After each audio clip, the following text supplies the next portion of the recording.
Elements of a sentence. ये topic है वो ग्रामेटिकल पोर्शन के लिए बहुत ही इंपॉर्टेंट होने वाला जा रहा है कंपटीशन एग्जाम के अंदर, और आपके जो ग्रामर जो पोर्शन है, जो रीडिंग पोर्शन है, उन सब के अंदर ये काम आने वाला है। इसको आइडेंटिफाई कैसे करते हैं, कौन कौन से जो एलिमेंट्स होते हैं उनके बारे में आज हम स्टडी करेंगे। बच्चों, एलिमेंट्स के बारे में आप अच्छे से जानते हो, कौन कौन से एलिमेंट्स होते हैं इसके बारे में आप बहुत ही अच्छे से परिचित हो, आइडेंटिफाई उनको कर सकते हो, परंतु कैसे आइडेंटिफाई करें उसी के बारे में आज मैं आपको बताने जा रहा हूं। देखो बच्चों, सबसे पहले यदि मैं बात करूं तो यहां एलिमेंट्स ऑफ ए सेंटेंस, यानी जो एक सेंटेंस के जो एलिमेंट्स कौन से हैं उनके बारे में बात करने से पहले मैं आपको ये बताना चाहता हूं कि what is a sentence. Sentence क्या होता है? नॉर्मली रूप से हम ऐसे कहें कि सेंटेंस यानी a sentence has a subject and A predicate. कैसा है? नॉर्मली रूप से यदि हम कहें तो सेंटेंस के अंदर क्या होता है? एक सब्जेक्ट और एक प्रेडिकेट होता है। सब्जेक्ट के अलावा जो सेंटेंस क्या हो गया? प्रेडिकेट। बट हम एक दूसरी डिफाइन से एक डेफिनेशन और लेते हैं, a sentence is a group of words. A sentence क्या होता है? जिसके अंदर शब्दों का एक समूह होता है ना। अब जैसे शब्दों के समूह के अंदर जैसे हम डिस्कस करेंगे, usually containing a subject and verb, और आमतौर से हम देखा जाए सब्जेक्ट एक सेंटेंस क्या हो गया? जिसके अंदर एक सब्जेक्ट और वर्ब हो। कहने का मतलब एक सब्जेक्ट और वर्ब होने का मतलब ये कहें कि ही प्लेज, तो ये क्या हो गया? एक सेंटेंस हो गया, चाहे छोटा हो या बड़ा हो। हम यहां ये सब्जेक्ट हो गया, ये क्या हो गया? वर्ब। ठीक है। Which express in statement, order, question, instruction और एक्सप्लेनेशन। सो क्या करें? हमें ये बताए कोई स्टेटमेंट खत्म हो, कोई ऑर्डर दे, कोई क्वेश्चन हो, कोई इंस्ट्रक्शंस दिया जाए और कोई इसमें बोधक सेंटेंस हो, तो इस टाइप के सेंटेंस को हम कह सकते हैं। यदि ऐसे यहां पर वो सेंटेंस इस टाइप से हमें एक्सप्रेस करे तो हम कह सकते हैं कि दैट इज ए सेंटेंस। एक नॉर्मली रूप से हम देखा जाए तो Sachin is a playing a match, एक नॉर्मली ये सेंटेंस होता है, तो ये कैसा हो गया? इसको हम बोलते हैं स्टेटमेंट। हम ऐसा भी बोल सकते हैं कि this is a positive sentence, affirmative sentence, affirmative assertive sentence कर सकते हैं। Clear? Stop that at once, यानी तुरंत उसको रोको, तो ये क्या हो गया? ऑर्डर। वैसे हम देखो बच्चों, आप अच्छे से जानते हो कि सेंटेंस है वो 5 टाइप्स के होते हैं: असर्टिव, इंट्रोगेटिव, इंपेरेटिव, एक्सक्लेमेटरी और ऑब्जेक्टिव सेंटेंस। उन्हीं से रिलेटेड ये सेंटेंस है। केवल मैं आपको एक्सप्लेनेशन के लिए बता रहा हूं कि किसी भी सेंटेंस के अंदर इनका यूज किया जाता है। यही इसके अंदर क्या होते हैं? सेंटेंस होते हैं। ऐसा उन सब में होता है। यानी स्टॉप डेट एट वंस, तुरंत रोको, इसमें किसका यूज है? ऑर्डर का यूज है। वेयर आर यू गोइंग, ये कौन सा हो गया? क्वेश्चन पूछा गया है, तो इसके अंदर भी सब्जेक्ट प्रेडिकेट सब होते हैं, वर्ब होते हैं। नेवर टेल ए लाई, अब जैसे नेवर टेल ए लाई है तो इसके अंदर है कभी झूठ मत कहो, तो यहां इंस्ट्रक्शंस दिया गया, सजेस्ट किया गया है ना। एडवाइस बोल सकते हैं हम, मगर इंस्ट्रक्ट तो हुए ना। व्हाट ए ब्यूटी, यदि किसी चीज को यदि हम देख के अचानक यदि हम सरप्राइज हो जाते हैं तो दैट इज एक्सप्लेनेशन, यानी वहां पर एक एक्सक्लेमेटरी सेंटेंस हो गया। हम इसमें बोधक सेंटेंस बोलते हैं जहां पर इनका यूज होता है। ये तो एक नॉर्मली मैंने आपको बताया है कि ये सेंटेंस हो सकते हैं किसमें? हम जो एलिमेंट्स ऑफ ए सेंटेंस है उसके अंदर इस टाइप के सेंटेंस होते हैं। तो हम मेन मुद्दे की तरफ आते हैं। हमारा जो मेन जो पर्पज है, मेन जो टॉपिक है, उसके ऊपर हम आते हैं, जो क्या है? Elements of a sentence. We can say there are 5 elements of a sentence. हम ऐसा कह सकते हैं कि एक सेंटेंस के अंदर 5 एलिमेंट्स होते हैं। कौन से होते हैं? जिसको हम एक शॉर्टली रूप से हम ऐसा कहते हैं कि SVOCA। SVOCA का नाम बच्चों आपने बहुत ही अच्छे से सुना है, और थोड़े बहुत आप जानते भी हो सकते हैं कि अच्छे भी जानते हो, बट आज मेरे साथ में रहकर, मेरी क्लास में लेकर आप बहुत ही अच्छे से इसको आइडेंटिफाई कर सकते हो। तो स्टार्ट करते हैं हम। एस मीन्स बच्चों सब्जेक्ट होता है। ठीक है। अब सब्जेक्ट कौन से होते हैं, क्या होता है, उसके बारे में हम आगे बताएंगे। और वी क्या हो गई? वर्ब हो गई। वर्ब भी बहुत सी होती। मीन्स ऑब्जेक्ट, सी होता है कॉम्प्लीमेंट और ए हो गया एडोरेबल। क्लियर? तो इस टाइप से कितने हो गए एलिमेंट्स, कितने हो गए? There are 5 elements. कितने हुए? 5 एलिमेंट्स। तो 5 एलिमेंट्स के अंदर क्या होता है? SVOCA हम उसको बताते हैं। देखो एक सेंटेंस हमने देखा है जिसके अंदर मैंने एक सेंटेंस एक राइट किया है, we have considered her clever till now. तो बच्चों यहां वी क्या है? आइडेंटिफाई करें तो आप अच्छे से जानते हो सब्जेक्ट, और ये क्या हो गया? वर्ब। ठीक है, हर क्या है? ये हो गया ऑब्जेक्ट, और क्लेवर क्या हो गया? कॉम्प्लीमेंट, और टिल नाउ क्या हो गया? एडोरेबल। क्लियर? तो अब इन्हीं के बारे में हम बताएंगे कि कौन से सब्जेक्ट होते हैं, क्या वर्ब होते हैं, क्या ऑब्जेक्ट होते हैं, क्या कॉम्प्लीमेंट होता है, क्या एडोरेबल होते हैं। कहने का मतलब how we find out it, हम इनको किस प्रकार से इनको पता लगाए, आइडेंटिफाई करें कि ये सब्जेक्ट है, ये वर्ब है, ये ऑब्जेक्ट है, ये कॉम्प्लीमेंट है। इसी के बारे में हम डिस्कस करते हैं। देखो बच्चों, फर्स्टली हम देखते हैं सब्जेक्ट क्या होता है। Subject is a normally a noun phrase, यानी सब्जेक्ट क्या होता है? एक नाउन फ्रेज के रूप में होता है, या और एक क्लोज विथ नॉमिनियल फंक्शन। ठीक है, उस कंडीशन के अंदर इसका यूज करते हैं। अब बच्चों यदि मैं बात करूं प्रेज, प्रेज होता है एक ग्रुप ऑफ वर्ड्स होता है। ठीक है, और नाउन यानी संज्ञा के रूप में होता है। नाउन आप जान गए हो, आप संज्ञा है, नाउन के अंश से हो गए, है ना। 5 टाइप्स के होते हैं, उन्हीं से रिलेटेड उनके साथ में यदि कोई एक ग्रुप्स वर्ड्स होते हैं उसके रूप में हो गया। अब मैं आपको बताऊं कि occur before the verbs phrase the declarative clause, यानी एक नॉर्मल सेंटेंस डिक्लेरेटिव सेंटेंस होता है, क्लोज होता है, एक उपवाक्य होता है, सेंटेंस होते हैं जिसके अंदर 3 टाइप्स के होते हैं, सिंपल, कंपाउंड और कॉम्प्लेक्स। इसी टाइप के सेंटेंस होते हैं। सब में क्या होता है? क्लोज होते, ये यही क्लोज होते हैं, इसलिए डिक्लेरेटिव सेंटेंस वो हो गया। सो क्या है? पॉजिटिव सेंटेंस होता है, उसके अंदर वर्ब फ्रेज से पहले ये आता है, या हम कह सकते हैं कि immediately after the operator in questions, यानी क्वेश्चंस वाले के अंदर जो पूछने वाले हैं उसके तुरंत बाद। अब जैसे हम बात करें सच पीपल, तो यहां सच पीपल क्या है? ये क्या हो गया? सच पीपल है, वो हमारा ये सब्जेक्ट हो गया। क्यों? ये हो गया नाउन फ्रेज, क्योंकि देखो सब्जेक्ट तो ये भी हो सकता है, मगर सच और लग गए, तो यहां ये हो गया हमें नाउन फ्रेज बता रहा है, इस कारण ये क्या हो गया? सब्जेक्ट। और देखो सब्जेक्ट के बाद में नॉर्मली वर्ब आती है। आगे की हम बात में करेंगे, क्योंकि जब पूरा टॉपिक हो जाएगा हमारा सब्जेक्ट, वर्ब, कॉम्प्लीमेंट, उन सब के बाद में हम एक्सरसाइज लेंगे, उसके बारे में डिस्कस करेंगे। फिलहाल हम only we discussing subject, we are going to discuss about the subject. Clear? अब देखो सेंटेंस है, all such peoples who are ambitious want a house of his. देखो ऑल सच पीपल्स, एक ये हो गया, एक ये हो गया।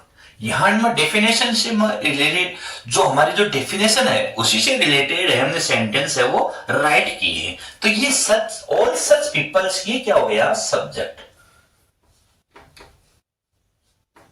ठीक है, हु आर एम्बिशियस, यानी जो ये इसी से कहने का मतलब है क्लोज नॉमिनियल फंक्शन, जो एक नॉमिनियल वहां पर एक फंक्शन के रूप में काम करें, सब्जेक्ट के अकॉर्डिंग उसके काम करते हैं। तो ये क्या हो गया? ये हमारा क्या हो गया?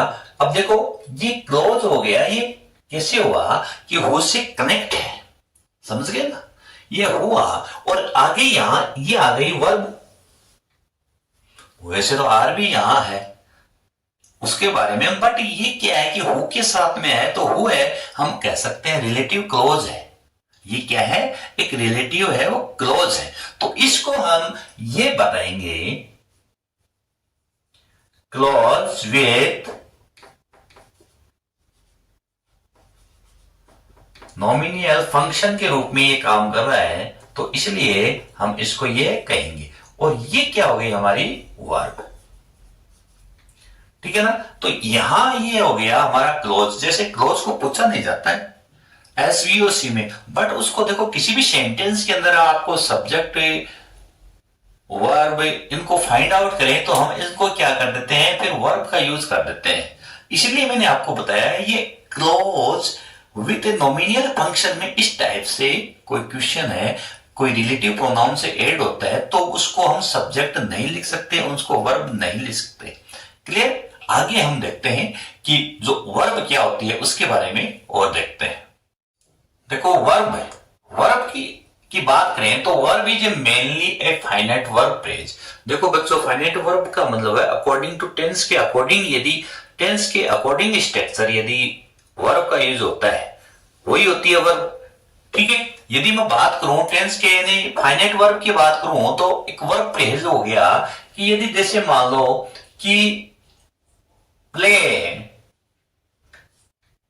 है, प्लेज है, ठीक है, ये प्रेजेंट सिंपल टेंस के हो गए, तो ये क्या हो गई, वर्ब हो गई। यदि मैं इसी को यदि लिखूं प्लेड तो ये पास्ट टेंस हो गया।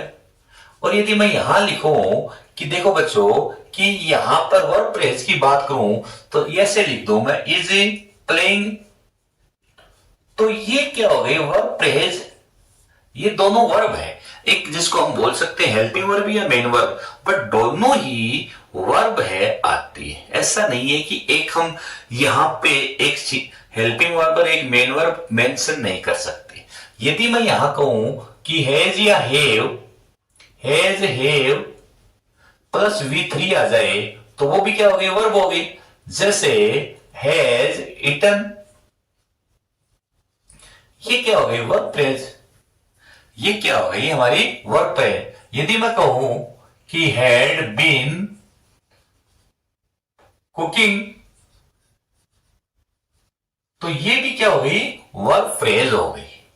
तो इस टाइप से यदि यानी मैं ये कहूं कि टेंस की जो भी हेल्पिंग वर्ब और मेन वर्ब एक साथ में मिल जाए तो वो हो गई वर्ब फ्रेज। यदि इन्हीं के साथ में यदि बात करें मॉडल के साथ में वर्ब की फर्स्ट फॉर्म आ जाए या सेकंड फॉर्म जो भी है, थर्ड फॉर्म है, विल है, या जैसे वुड है प्लस थर्ड फॉर्म है, तो ये टेंस के अकॉर्डिंग ही होते हैं। तो ये सभी क्या हो गए, ये वर्ब फ्रेज हो गए। इसलिए इनको मैंने एक वर्ब बता दिया गया, एक वर्ब फ्रेज बता दिया गया। समझ गए ना मेरी बात। हम एग्जांपल में देखेंगे आगे, अभी हम बताऊंगा मैं बहुत अच्छे से। अब देखो ऑब्जेक्ट की बात करें कि लाइक ए सब्जेक्ट, ये ऑब्जेक्ट क्या होता है, सब्जेक्ट जैसा लगता है। ठीक है। इज ए नाउन फ्रेज, वो क्या एक नाउन फ्रेज हो सकता है, या क्लोज विथ नोमिनियल फंक्शन, जो हमने अभी देखा था एक नोमिनियल फंक्शन है ना, अभी जैसे पिछले एग्जांपल के सब्जेक्ट वाले में, तो वैसा हो सकता है। नॉर्मली फॉलो द सब्जेक्ट, ये क्या है कि सब्जेक्ट के बाद में ही आता है। और वर्ब फ्रेज के बाद में इनका यूज होता है, यानी फॉलो उन्हीं के बाद में इनका यूज होता है। फॉलो का अनुसरण करता है, उन्हीं के आगे आता है। कभी भी ऑब्जेक्ट और सब्जेक्ट और वर्ब से पहले नहीं आता है। Clear. By the passive transformations assume the status of subject, यदि पैसिव वॉइस बनाया हुआ सेंटेंस है तो वहां पर वो एक सब्जेक्ट के रूप में अपने आप को रिप्रेजेंट करता है। हम देखेंगे इनके एग्जांपल। जैसे ये मैं कहूं she has posted the letter, clear. तो सी यहां क्या सब्जेक्ट, और हेज देखो हेज के साथ में पोस्टेड आ गया, तो हम इसको ऐसा नहीं लिख सकते कि हेज हेल्पिंग वर्ब है और ये मेन वर्ब है। ये बोथ आर वर्ब। और अभी मैंने कहा क्या है, सेकंड रूल ये है कि इनके बाद में आता है तो ये हो गया हमारा ऑब्जेक्ट। वैसे ऑब्जेक्ट बच्चों टू टाइप्स के होते हैं, डायरेक्ट ऑब्जेक्ट और इनडायरेक्ट ऑब्जेक्ट, उनका हम आगे डिस्कस करेंगे। पहले एक नॉर्मली डेफिनेशन देखते हैं ना। तो यदि मैं पैसिव स्ट्रक्चर के अकॉर्डिंग यदि मैं कोई सेंटेंस लूं, जैसे इसी को यदि मैं बनाऊं the letter has been posted by her, ठीक है। तो यहां पर द लेटर है जो हमारा जो ऑब्जेक्ट है वो यहाँ क्या बता रहा है, सब्जेक्ट के रूप में इसको आइडेंटिफाई कर रहे हैं। तो इसलिए यहाँ ये सेंटेंस है, हम ये बता रहे हैं कि by the passive transformation assume the status of a subject, यानी पैसिव वॉइस होता है तो उसके अंदर ये अपने आप को सब्जेक्ट ही मानता है। तो इस प्रकार से यहां हम ऑब्जेक्ट को आइडेंटिफाई कर सकते हैं। ऑब्जेक्ट है आफ्टर द वर्ब और सब्जेक्ट के बाद में आता है। क्लियर? अब हम पहले कॉम्प्लीमेंट और एडवर्बियल के बारे में और पढ़ते हैं, उसके बाद में हम एग्जांपल से लेते हैं। बात करते हैं हम कॉम्प्लीमेंट की। अब देखो कॉम्प्लीमेंट क्या होता है, ये नाउन प्रेज के रूप में हो सकता है, एडजेक्टिव प्रेज में हो सकता है, या क्लोज विथ ए नोमिनियल फंक्शन। देखो नोमिनियल फंक्शन आप जानते हो, हमने सब्जेक्ट के रूप में भी देखा था। नोमिनियल फंक्शन होता है एक नाममात्र का, यानी एक नाममात्र का जो काम करे उसके लिए होता है हैविंग को referential relation with the subject, या कोई सब्जेक्ट के साथ में एक कुछ थोड़ा बहुत जो रिलेशन बताएं, उस कंडीशन के अंदर कॉम्प्लीमेंट का यूज होता है, वो होता है कॉम्प्लीमेंट। ठीक है, यहां कॉम्प्लीमेंट का मीनिंग वैसे आप जानते हो पूरक होता है, follows the subject verb phrase या ऑब्जेक्ट। ये हमेशा क्या होता है, सब्जेक्ट और वर्ब और ऑब्जेक्ट के साथ में इनके बाद में ही इनका यूज होता है। यदि यहां पर वर्ब और सब्जेक्ट में से इफ वन इज प्रेजेंटेड होता है, उसी कंडीशन में इनका भी यूज होता है। Second, doesn't become subject through the passive transformation। बच्चों जिस सेंटेंस का यदि हम कहें ऑब्जेक्ट तो होता है, नॉर्मली देखा जाए ये ऑब्जेक्ट होता है, हमें वर्ड का रेस्पॉन्स देता है, बट इसके अंदर क्या नहीं होता है, इसका हम पैसिव नहीं बना सकते। जो पैसिव जिसका नहीं बनता है वो हो गया कॉम्प्लीमेंट। क्लियर? इनको हम अगले एग्जांपल में देखो अच्छे से समझाते हैं। यहां ही सब्जेक्ट हो गया, हैज मेड क्या हो गया वर्ब, और ये क्या हो गया ऑब्जेक्ट, और ये क्या हो गया स्ट्रॉन्ग, क्या हो गया हमारा कॉम्प्लीमेंट। स्ट्रॉन्ग क्या हो गया, ये कॉम्प्लीमेंट हो गया, ये एडजेक्टिव प्रेज हो गया, एडजेक्टिव हो गया। क्लियर? तो इस कंडीशन में हम इसको क्या नहीं कह सकते हैं, हम ऑब्जेक्टिव नहीं कह सकते। आई एम ए टीचर, आई क्या है सब्जेक्ट है, एम क्या है वर्ब है, टीचर क्या है एक कॉम्प्लीमेंट है ना, कि इसका व्हाट का जवाब तो दे रहा है, व्हाट आर यू, तुम क्या हो, I am teacher, but it यानी but we can not make passive voice this sentence, इसलिए ये क्या हो गया कॉम्प्लीमेंट। एडवर्बियल की यदि बात करें, इन एन एडवर्ब प्रेज के रूप में होता है, एडवर्बियल क्लोज के रूप में होता है, नाउन प्रेज के रूप में होता है, और प्रीपोजिशनल प्रेज के रूप में इनका यूज होता है।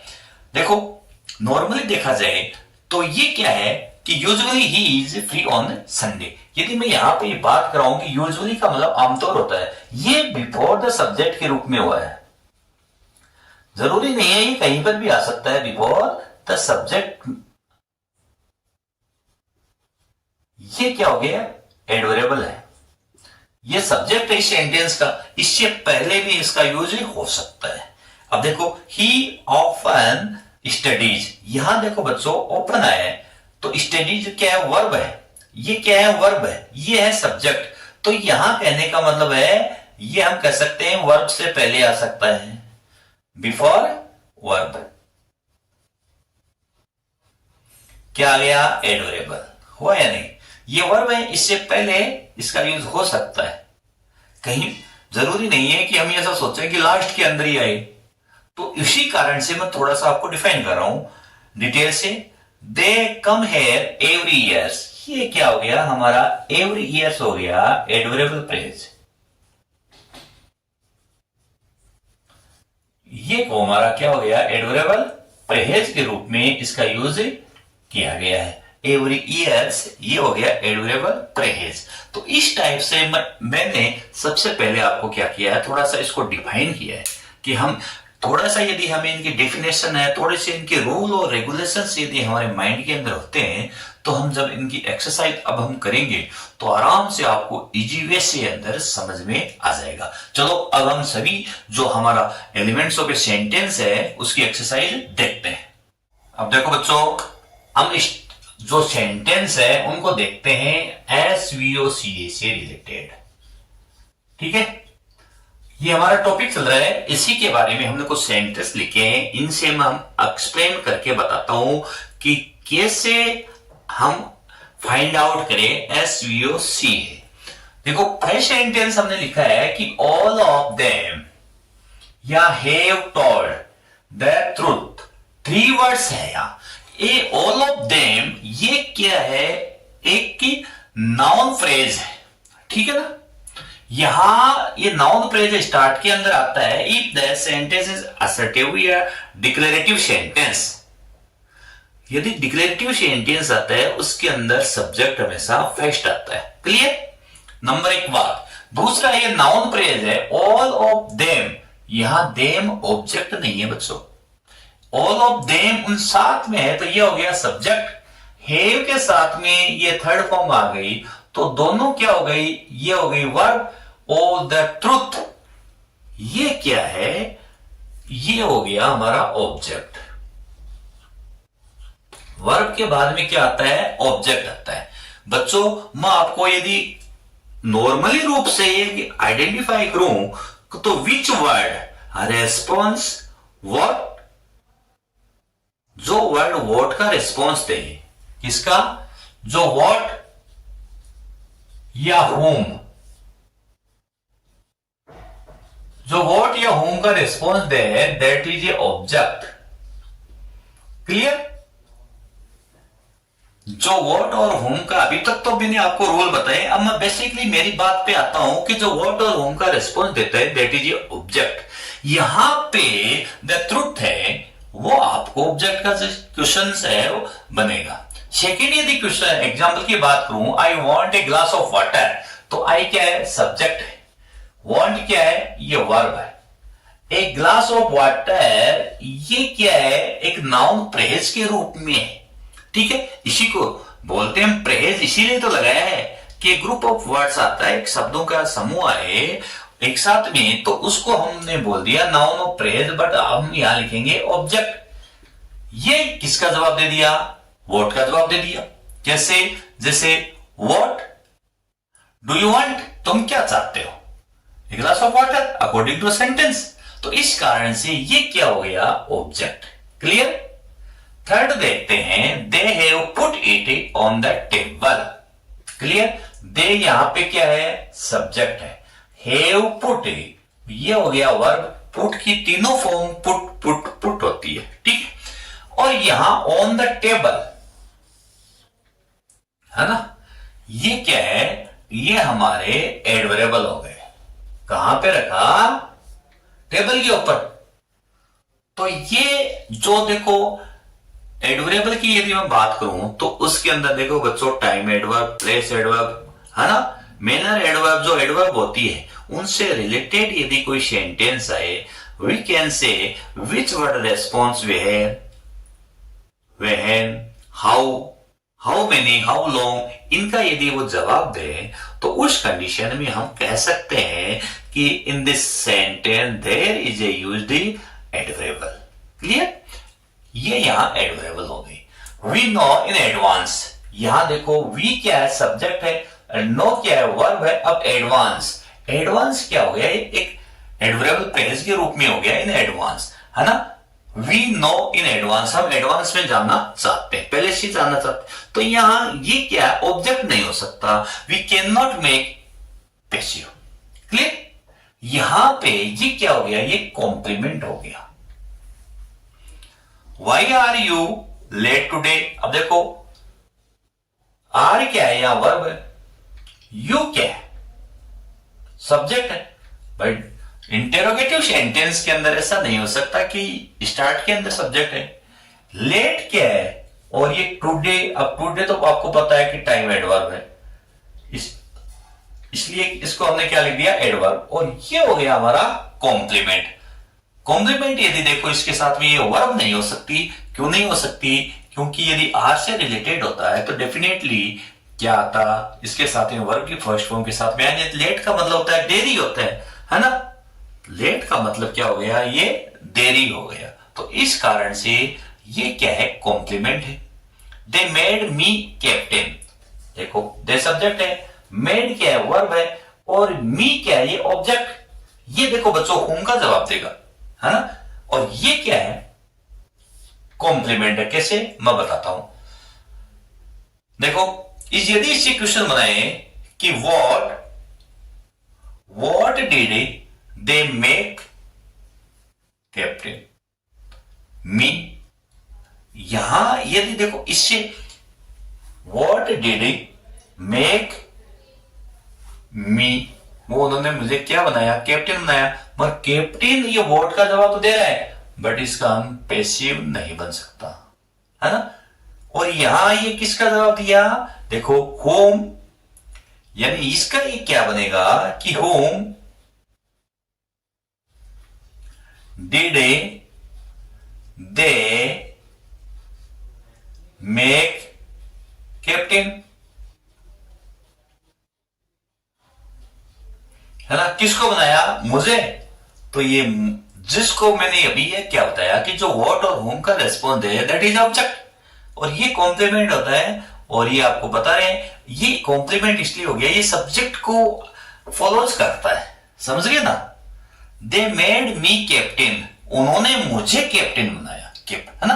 तो यहां इससे रिलेटेड है, इस कारण ये कॉम्प्लीमेंट है। ही विल मीट हर, अब देखो ही सब्जेक्ट है, विल मीट वर्ब हो गई, और हर क्या हो गया, ये ऑब्जेक्ट हो गया, ये ऑब्जेक्ट हो गया। यहां पे अब हम ऐसा कह सकते हैं, देखो ऑब्जेक्ट टू टाइप्स के होते हैं, सब डायरेक्ट ऑब्जेक्ट और इनडायरेक्ट ऑब्जेक्ट। तो जो ऑब्जेक्टिव फॉर्म आती है, प्रोनाउन की सेकंड फॉर्म आए, जैसे आई का मी है, वी का अस है, दे का देम है, सी का हर है, ही का हिम है, यदि ये आए तो ये क्या होते हैं, हम इनको डायरेक्ट इनडायरेक्ट ऑब्जेक्ट हम बताते हैं। क्लियर। दे सब्जेक्ट है, कॉल्ड वर्ब है, और हिम क्या है, ऑब्जेक्ट है, और ये डॉन है, ये क्या हो गया, complement. They called him Don, वो उसे डॉन के नाम से पुकारते हैं। तो यहां ये क्या हो गया, यहां कॉम्प्लीमेंट हो गया। बच्चों अगला सेंटेंस हम लेते हैं, she went slowly.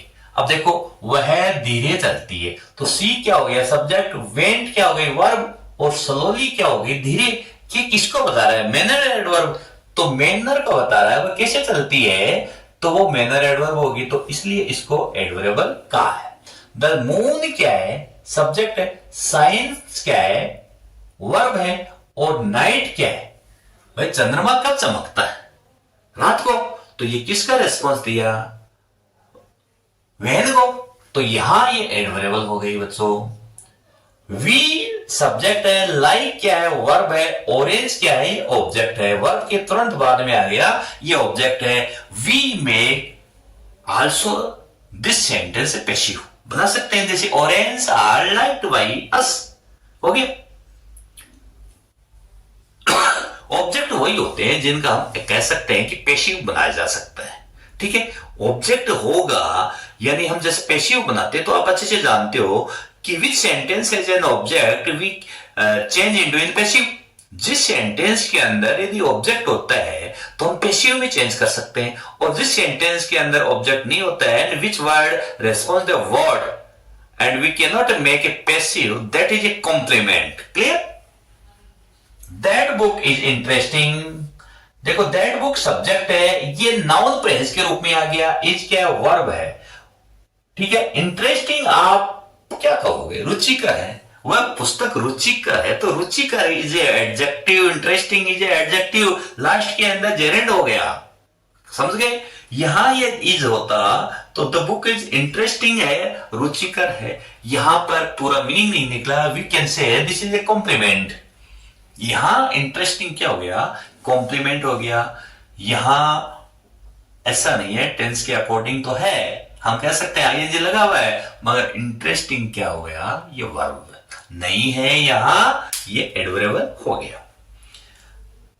This is A miracle, this subject है, इज वर्ब है, मिरेकल क्या है, ये मिरेकल क्या हो गया, कॉम्प्लीमेंट। क्यों, यहां तो इसके टेंस के अकॉर्डिंग ही नहीं है ये सेंटेंस, भाई टेंस के अकॉर्डिंग ही नहीं है, इसका ये सिस्टेमेटिक ढंग से नहीं बना हुआ है, तो हम इसका पैसिव नहीं बना सकते, इसलिए ये क्या है, कॉम्प्लीमेंट है। सम चिल्ड्रेन्स मिसबिहेव, अब देखो सम चिल्ड्रेन ए नाउन फ्रेज के रूप में तो ये सब्जेक्ट और मिसबिहेव क्या हो गई, ये वर्ब।